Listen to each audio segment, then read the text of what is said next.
안녕하세요. 반갑습니다. 한국 CS 마인드 교육센터 박정민 강사입니다. CS 리더스 관리사 2022년 7회차 지난 7월 16일 날 진행이 됐던 정시시험 A형입니다. CS 개론 21번부터 30번까지 개론 문제풀이 분석 동영상의 마지막이 되겠네요. 21번부터 보도록 하겠습니다. 자, 21번 문제. 의사소통 구성 요소 중 원래는 뭐 전체를 좀 따지게 되면 대략 한 6가지 또는 7가지 정도가 있는데, 구성 요소 중 다음 보기 내용에 가장 부합하는 것은 무엇일까요? 이 문제 유형은 뭐 저희가 사용하고 있는 기본서가 개정되기 이전까지는 교재 외 기출 문제였습니다. 표시가 되어 있지 않았거든요, 기본서에. 근데 이걸 제가 이제는 교재 외 기출 문제로 안 하는 이유는 교재가 기본서가 개정된 다음부터는 포함이 되어 있습니다. 그래서 동일 유형으로 2022년 4회차에 출제가 됐고요. 4회차에 출제된 문제가 7회차에 또 나온 거예요. 네. 그리고 20년 9월달에 출제가 됐고요. 제가 영상을 통해서 이걸 보시는 분들한테 출제 패턴이 어떻게 바뀌었다라는 제가 알고 있는 정보를 알려드릴 수는 없어요. 그런데 계속 비스무리하게 얘기하거든요, 영상마다. 네. 그냥 그걸 딱 체크하신 분들은 아실 거예요. 이런 독특한 출제 패턴이라는 게 반영되고 있구나라는 걸. 자, 보기를 볼까요? 전달하고자 하는 의미를 메시지로 전환하는 것을 의미합니다. 메시지로 전환한대요. 이 과정은 전달자의 의도를 반영할 수 있는 매개 수단을 필요로 하는데, 이 매개 수단이라는 건 흔히 이제 메시지로 전환할 때 사용되는 하나의 도구죠. 대표적으로 이제 언어라는 게 있을 거고요.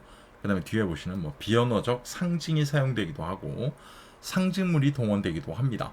라는 관점들을 얘기하는 거고요. 대표적으로 우리나라 사람들은 한글이라는 걸 사용을 하겠죠, 분명하게. 자, 이런 과정으로 만들어지는, 예를 들어 이제 여기 나오는 보기에서 전달자의 의도를 반영할 수 있는 매개 수단이라는 관점이 나오고요. 언어 또는 비언어적 상징이 사용되기도 합니다. 이런 걸 저희가 뭐라 부르느냐? 인코딩, 부호화라고 부르게 됩니다. 인코딩, 부호화. 자, 여기 보기에 나와 있는 저 독특한 키워드, 제 입장, 강사 입장에서는 키워드를 지금 불러드리긴 했습니다만, 개인적으로 봤을 때는 아니야 강사, 난 그거 말고 다른 걸 키워드로 잡을 거야. 전혀 상관없습니다. 네, 선생님들이 영상을 보시고 난 이걸로 기억하는 게 훨씬 더 효과적인 것 같아, 그러면 그걸로 기억하시면 됩니다. 답은 인코딩이라는 거 기억하시면 될 것 같아요. 이 문제는 좀 체크해 놓으십시오. 동일 유형으로만 출제가 됐습니다. 결국 얘는 나중에 다변화가 된다는 관점까지 보면 얘는 분명히 보기 나온 것 또는 다른 것 중에 출제가 될 수 있는 문제 유형이고요. 이런 문제 스타일로 출제된 것 중에 여러분이 보실 수 있는 건 노이즈가 있죠. 네, 잡음, 노이즈라는 게 있어요. 저 노이즈라는 것도 예전엔 교재 외 기출 문제로 출제가 됐거든요. 이런 문제 스타일입니다. 여러분들 체크하고 보시기 바랍니다. 다음 문제. 의사소통 유형과, 자, 의사소통 유형이라는 건 공식적 3개, 비공식적 2개 이렇게 나눠지고 있는 거고요. 자, 이 중에 수평적 의사소통이라고 물어봅니다. 수평적 의사소통은 딱히 부르는 말도 없어요. 네, 수직적이라고 해서 위에서 아래로 내려오는 건 상의, 하, 달. 대표적인 게 뭐 편람 같은 게 있고요. 밑에서 올라가는 거, 자, 이거 같은 경우는 양방향이 되죠. 위에서 아래로 내려오는 건 양방향이 어렵거든요. 네, 이건 명령 같은 게 있으니까요. 근데 밑에서 위로 올라가는 걸 하의, 상달이라고 부르게 되고요. 대표적인 게 보고가 있는데, 여기에는 양방향적인 관점이 있어요. 네, 밑에 사람이 보고를 하면 윗사람이 이 보고 내용은 왜 이런 거야? 물어볼 수 있잖아요, 분명하게. 네, 이런 관점으로 나오게 되는 거고요. 수평적 의사소통에는 대표적인 게 회람이라는 게 있죠. 회람. 의사소통의 사례와 가장 거리가 먼 게 뭘까요? 라고 지금 물어보고 있는 거고요. 여기에는 뭐 사전심사제도, 회의, 위원회, 회람, 그 다음에 통보, 이런 것들이 들어가 있거든요. 그럼 여기에 해당하지 않는 걸 지금 물어보는 거고요. 이 문제는 동일한 유형이 19년도 7월 달에, 비슷한 유형, 유사 유형 기출 문제가 21년도 4월 달에 출제가 된 적이 있고요. 1번 회의 있습니다. 회람 있고요. 위원회 있어요. 군외방송 같은 경우는 이건 기본적으로 일방적이에요. 네, 왜 그냥 뭐 방송을 해주게 되면 그걸 듣는 사람들이 그 스피커에다 대고 질문할 수 있는 건 아니잖아요. 네, 그죠? 이거 같은 경우는 저희가 상의하달이라고 부르게 되죠. 하향적 의사소통의 예시였습니다. 여러분 충분히 저희가 구별할 수 있는 내용입니다. 다음 문제. 해리스가 제시한 인간관계 유형 중 다음 보기 내용에 해당하는 게 뭘까요? 최근 들어서 이런 문제 유형이 꽤나 자주 나옵니다. 그래서 이것과 동일한 문제 유형은 지금 동일 유형은 22년도 1월 달에 출제가 됐고요. 올해 유사 유형 2020년 9월, 20년 12월, 21년 6월 아까 말씀드렸죠. 굉장히 자주 나오고 있다고 최근 들어서. 자, 보기를 볼게요. 이 유형에 해당하는 사람은 잘 보세요. 이제 대인 관계에서 진정한 관계를 맺기 위하여 시간을 투자하여 문제를 건설적으로 해결할 수 있는 능력을 갖추고 있습니다. 자, 이건 대인관계에서 상대방과 진정한 관계를 맺기 위해 시간을 투자하고요. 문제를 건설적으로 해결할 수 있는 능력을 갖고 있대요. 자, 이렇게 된다라는 건 일단 뭘까요? I am okay예요. 나는 돼야죠, 분명히. 대인관계에서 진정한 관계를 맺기 위함이라는 건 무슨 얘기일까요? 나도 되고 너도 돼야 돼요. 그래서 따라서 건강하고 행복한 삶의 방식과 태도를 지니게 됩니다. 왜요? 왜 이렇게 행복한 삶과 삶의 방식과 태도를 만들까요? 나도 되고 너도 되니까요. I am okay, you are okay. 이해가시겠죠? 여기서 뭐 특별한 키워드를 가지고 하는 거 없이 시간을 투자하여 문제를 건설적으로 해결할 수 있는 능력을 갖추고 있고요. 네, 또 하나 대인관계에서 진정한 관계를 맺기 위해 이건 결국 상대방도 존중해 줘야 되고요. 나도 그만큼 내 어떤 자존감이라는 게 있어야 되는 거죠. 이해가시겠죠? 이런 관점으로 체크하고 보시는 문제 유형이었습니다. 체크하십시오. 이 문제 유형은 꽤 자주 나옵니다. 다음 문제.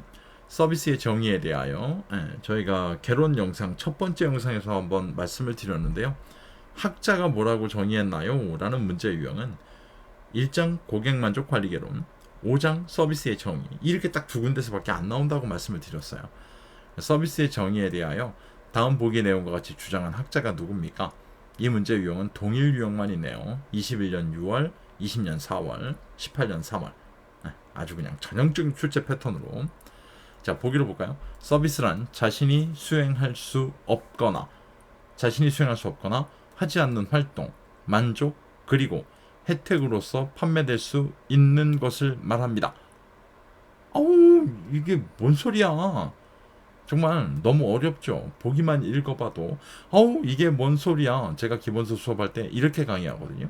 딱 읽어봤는데 아우, 뭔 소리인지 모르겠네. 그럼 뱃솜입니다. 네.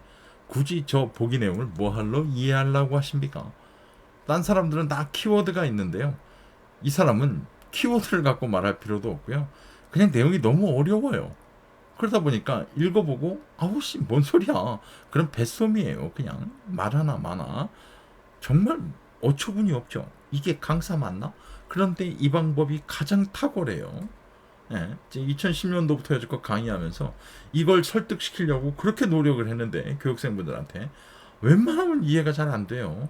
왜 그러냐면 다른 학자들은요 전부 다 이 서비스의 정의를 전부 다 고객의 관점으로 이해를 하거든요. 설명을 하는데 이 사람만 지금 직원의 입장으로 설명을 하다 보니까 설명이 완전히 뒤집어져 있는 관점을 얘기하다 보니까요. 이해하기가 그만큼 어려운 겁니다.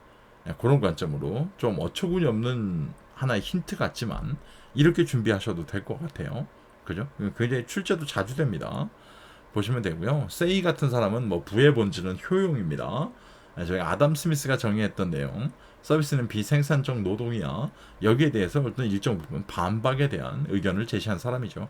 마샬 또한 인간은 물질적인 물체를 창조할 수 없어. 그러니까 이 사람도 기본적으로 보면 만족이라고 느끼는 건 효용이야 라고 해서 세이의 의견을 어떻게 보면 동조를 하는 거죠. 스탠턴이라는 양반은 뭐 욕망에 대한 만족을 가져오는 무형의 활동입니다. 이게 서비스예요. 이렇게 정의한 사람이고요. 자이다 무르는 아시겠지만 뭐 서비스는 DPP입니다. 그 did 행위, 프로세스 과정, 퍼포먼스 성과 이렇게 정의했던 겁니다. 이해가시겠죠? 이렇게 좀 보시면 되고요. 요 문제 같은 경우는 잘 보시면 세이와 마샬 이렇게 나눠져 있고 특히나 뭐 스탠턴 이런 관점에 나눠져 있는 것들은요, 저희가 지금 알고 계시는 것처럼 경제학적, 경영학적 정의로 이렇게 나눠놓은 관점, 거기에 해당해서 보시게 되는 거고요. 기본서의 카테고리가 실제로 서비스에 대한 정의와 학자가 묵혀있는 카테고리에는 없죠, 이 사람들이. 그죠? 배송과 자의다물만 있고요. 그러니까 이건 보기만 보셔도 일정 부분 답을 좀 유추할 수 있는 그런 문제 유형이었습니다. 다음 문제. 크리스토퍼라고 얘기 나오면 일단 서비스의 3단계가 생각이 나실 거고요. 제시한 고객 서비스의 3단계 중, 자, 거래 후 서비스라고 얘기합니다. 흔히 저희가 애프터 서비스라고 부르게 되는 거고요. 여기에 해당하는 게 뭘까요? 하부 요소를 지금 물어보고 있는 문제 유형입니다. 요것과 동일한 문제 유형, 보기까지 동일했던 건 20년 5월 달에 출제가 됐고요.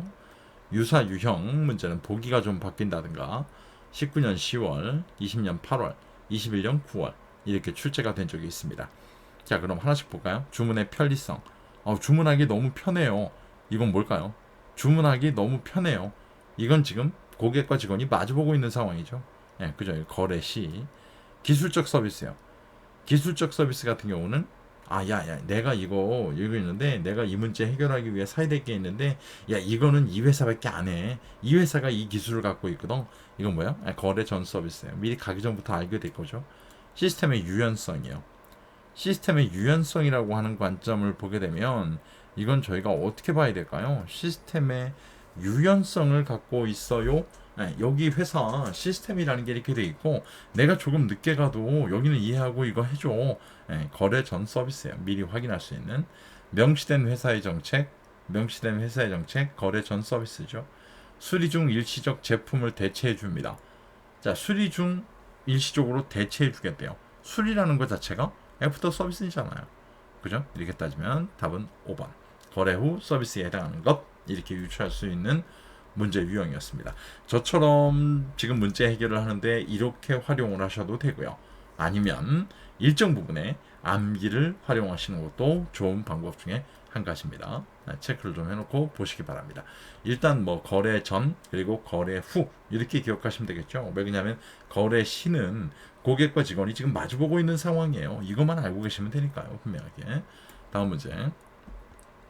러브락이 제시한 다차원적 서비스 분류에서, 자, 이 문제는 뭐 매번 영상마다 말씀드리지만 태생적으로 문제가 출제될 때 태생적으로 갖고 있는 핸디캡은 이 표를 그대로 제시하는 수밖에 없다는 게 저희한텐 유리한 관점입니다. 다차원적 서비스 분류에서 다음 도표의 나에 들어갈 업종에 해당하는 게 뭘까요? 나를 보면 계속적 거래가 있고 비회원 관계가 있습니다. 그죠? 그러니까 계속적으로 거래를 할 수 있어요, 여기랑. 하지만 비회원 관계, 마치 회원에 가입해야 서비스를 받을 수 있는 건 아니라는 얘기예요. 그죠? 자, 이렇게 나왔을 때 암기하고 있는 것도 좋습니다만 밑에 보기는 딱 5개밖에 안 나오거든요. 그죠? 5개밖에 안 나오기 때문에 대입을 해보시면 돼요. 일단 첫 번째, 보험이요. 보험. 아시겠지만 저희가 보험을 민간 보험을 드는데 회원이 아니어도 예를 들어서 제가 이쪽 회사에 보험 어떤 가입을 안 했어요. 그래도 제가 계속적으로 서비스를 받을 수 있나요? 안 되죠. 일단 불가능합니다. 이거 저희가 현실적으로 보면 1번 아니에요. 은행 비회원 관계인데 계속적으로 거래를 하고 있어. 내가 주거래 은행이 아니에요. 그럼 가게 되면 여러 가지 제약 조건이 생기죠. 이거 분명하게. 은행도 아니에요. 렌터카 비회원 관계인데 계속적 거래 가능한가요? 이것도 좀 효율적이지가 않아요. 내가 그냥 다니는 곳에 다니는 게 낫는 거지. 그죠? 렌터카. 거기에다가 더군다나 회원가입 하게 돼 있어요. 전부 다. 전화가입. 전화가입이라는 관점을 보게 되면 전화가입도 선생님 회원관계죠. 이런 관점 보면 SK텔레콤입니까? KT입니까? LGU 플러스입니까? 이렇게 만들어지잖아요. 그죠? 경찰 보호라는 거 갖고 어떻게 될까요? 경찰. 저희가 우리나라에 살면서 경찰의 도움이 필요할 때는 언제든지 찾을 수 있죠. 112 신고를 해서. 그죠? 그런데 제가 꼭 경찰청에 회원가입하고 있어야만 제가 112 전화를 걸어서 서비스를 받을 수 있는 건가요? 아니죠. 이렇게 따지면 경찰이라는 게 들어가 있는 거고요. 이 문제 같은 경우는 가에 해당하는 관점을 보면 은행, 전화가입, 보험 이런 것들이 있고요. 기본적으로 나에 들어가는 거를 이제 라디오 방송, 경찰 이런 것들이 있어요. 다 같은 경우는 장거리 전화, 그다음에 뭐 연극 회원 이런 것들이 있고요. 그다음에 뭐 라에 들어가는 건 뭐 렌터카, 우편 서비스 뭐 이런 것들이 만들어져 있습니다. 기본적으로 이렇게 나와 있기 때문에 암기하는 것도 좋은 방법입니다만 기본적으로 제가 지금 보여드린 것처럼 밑에서 대입을 하는 관점으로 체크해 보셔도 충분히 문제풀이가 가능한 문제 유형이었습니다. 꼭 기억하시기 바랍니다. 다음 문제입니다. 5정 문제가 꽤 많네요, 이번에. 다음 중 관광 서비스의 특징에 대한 설명으로 가장 올바르지 않은 게 뭘까요? 이 관광 서비스의 특징이라는 문제는 이게 처음에는 마치 교재 외 기출 문제처럼 출제가 된 적이 있었고요. 그 이후에는 이제 워딩을 바꿨었거든요. 내내 문제를 보게 되면 제가 기억이 맞다면 이거 문제 처음에 나왔을 때는요. 1번 보기 관광 수요에 계절성으로 수요가 불규칙적입니다. 이게 오답으로 나왔어요. 이게 정답으로 나왔던 적이 있어요. 제 기억이 맞으면. 이 문제는 지금 보시는 문제는 동일한 유형이 21년 1월 달에 출제가 된 적이 있고요. 유사 유형, 그러니까 정답이 바뀌었던 문제 유형은 20년 1월, 22년 1월 이렇게 출제가 된 적이 있어요. 그럼 한번 볼까요? 1번 관광 수요의 계절성으로 우리나라는 더군다나 사계절이 뚜렷합니다. 수요가 불규칙적입니다. 맞죠? 이건 분명히. 2번 인적 서비스에 대한 높은 의존성을 갖고 있어요. 분명하게. 그래서 휴먼웨어가 굉장히 중요하죠. 관광 서비스 같은 경우는. 3번 인적, 물적 서비스가 혼합되어 존재하는 개념입니다. 맞습니다. 이거 물적 서비스라는 관점은 이제 가게 되면 관광지에 방문한 고객들이 좀 너무 불편하면 안 되잖아요. 기본적으로 이해가시죠? 그러니까 그런 서비스도 제공이 돼야 되는 거고요. 분명하게 여기 이제 관광지에 있는 관광 종사원, 결국 휴먼 서비스, 휴먼웨어 이런 관점이 혼합돼야 됩니다. 이것도 맞는 설명이에요. 4번 고객이 직접 참여하지 않더라도 서비스를 창출할 수 있습니다. 메타버스인가요? 메타버스 얘기하고 계시는 건가요? 실제로 우리 관광 서비스를 보게 되면요 이게 어렵죠. 그래서 관광 서비스 같은 경우는요 고객의 직접 참여로 서비스가 창출이 될 수밖에 없습니다. 기본적으로.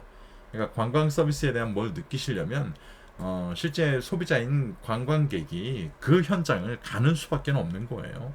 이해가시죠? 아무리 AR, 뭐 VR, 메타버스가 막 이렇게 되더라도 실제 경험을 사람이 느낄 수 있는 그 체감적인 오감을 자극할 수 있는 이런 관점은 현장에 가시는 게 어떻게 보면 가장 맞는 관점이겠죠. 물론 뭐 더 발전하게 되면 실제로 나중에는 뭐 감각까지 느낄 수 있게 만드는 그런 관점이 있을 수도 있을 겁니다. 분명하게.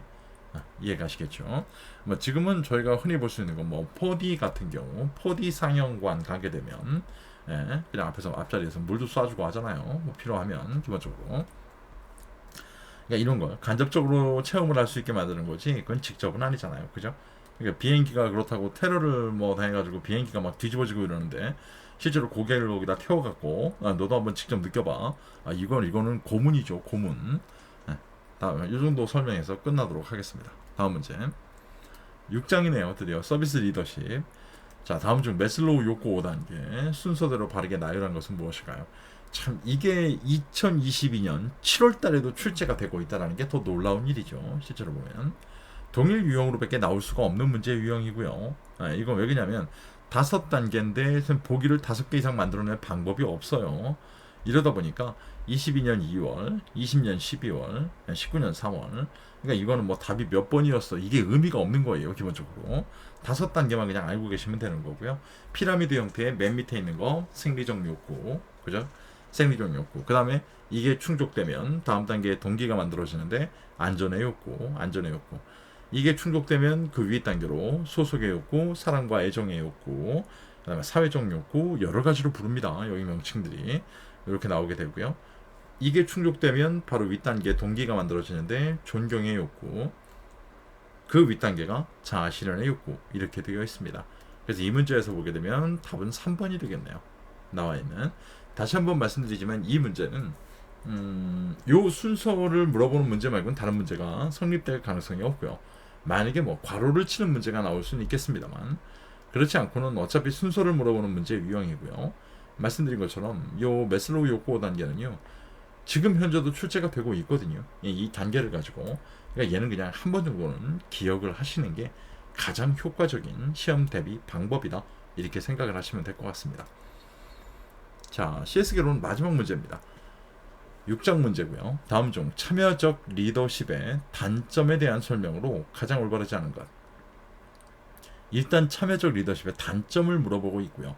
가장 올바르지 않은 것이라고 본다면 이런 식의 문제의 유형은 최근에 장점과 단점을 물어볼 때 일단 단점에 대한 설명이다 라고 한다면 무조건 정답은 장점에서 끌고 옵니다.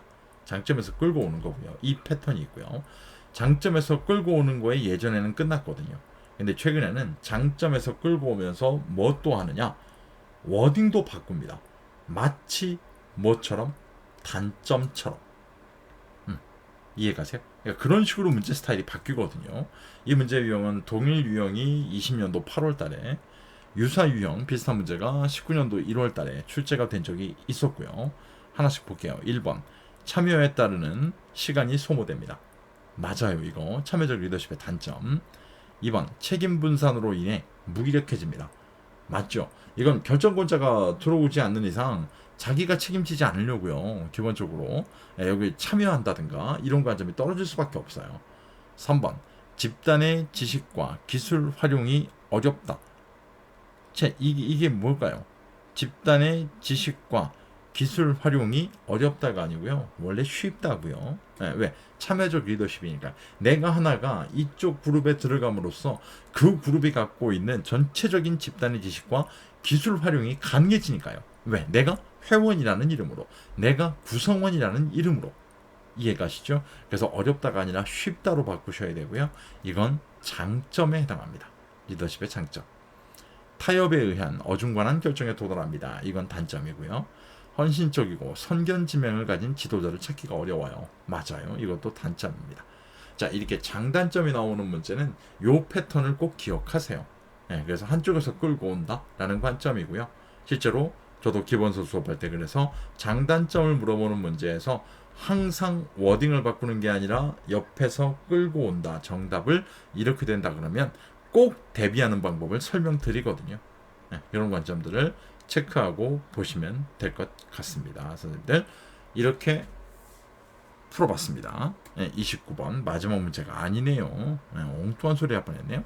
이제 마지막 문제네요. 실제로 마지막 문제 1장 문제입니다. 문제가 이렇게 막 뒤섞이는 스타일상 워너가 제시한 귀인이론 어디 갔나 했네요. 안 그래도 귀인론의 범주화 체계 중 범주화 체계라고 언급이 되는데요.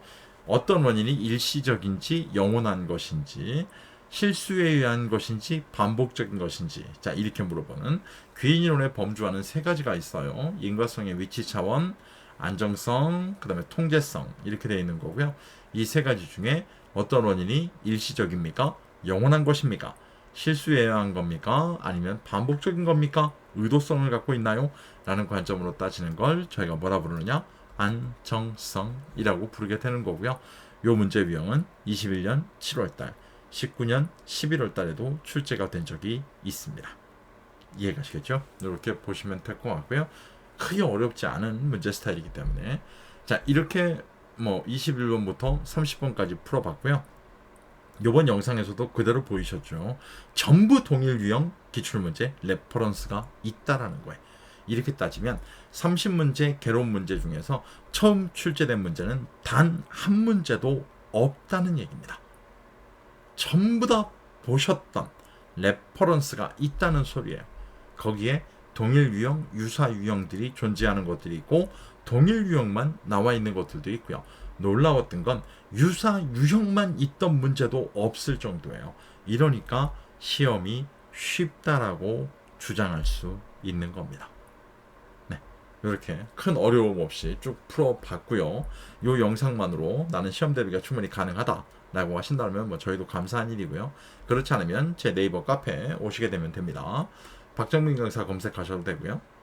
한 번에 붙어야겠어요. 챕터별 기출문제 분석 솔루션 문제집입니다. 기본소 재학습 필요 없고요.